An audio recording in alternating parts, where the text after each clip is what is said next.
சுயநலமா யூஸ் பண்ணாத நடிகர்கள் அவரு, பொது நலத்துக்கு யூஸ் பண்றது விஜய்.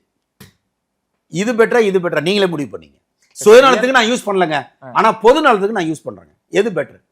பொது நலத்துக்கு யூஸ் பண்றதா பெட்டர். அதுல மாற்று கருத்து பாருங்க, தமிழ்நாட்டு ஆந்திரா நல்லா கேட்டுங்க, மிச்ச மாநிலத்தில் இருக்கிற நடிகர்களா வருவாங்க, நடிச்சுட்டு போயிடுவாங்க. அதானே சார் அவங்களோட கேளுங்க. ஆந்திராவாக, இது கேரளாவாகட்டும், கொஞ்சம் கர்நாடகாவில் வந்து சிவராஜ்குமார் ஆகட்டும், ராஜ்குமார் சார் ஆகட்டும், அவங்களுக்குலாம் பெரிய மரியாதை இருக்கும், ஃபேமிலி வேல்யூ. நீங்கள் இப்போ இந்தியில் போனீங்கன்னா நடிக்கிறத பார்ப்பாங்க, ஷாருக் கானை பார்ப்பாங்க, எல்லாரையும் பார்ப்பாங்க. ஆனால் எண்ணில் ஒரு பாதின்னு சொல்றது இருக்குல்ல, அது தமிழ்நாட்டிலையும் ஆந்திராலையும் தான். ஆமாம். அப்போ அப்படிப்பட்ட நடிச்சுட்டு நான் உனக்கு எதையுமே செய்ய மாட்டேன்னு நீ பாட்டு சம்பாரிச்சுட்டு நீ பாட்டு கை காட்டு போறதெல்லாம் நான் ஒத்துக்க மாட்டேன். நீ இந்த மக்களுக்கு இறங்கி வேலை செய், சும்மா இந்த கதையெல்லாம் விடாத, இறங்கி வேலை செய்ப்பா. உனக்காக பாலை ஊத்துறான், உனக்காக 1000 ரூபாய் டிக்கெட்டை வாங்குறான், நீ ஒண்ணுமே செய்ய மாட்டியா? நீ வாயா மாற்றத்தை கூடியா?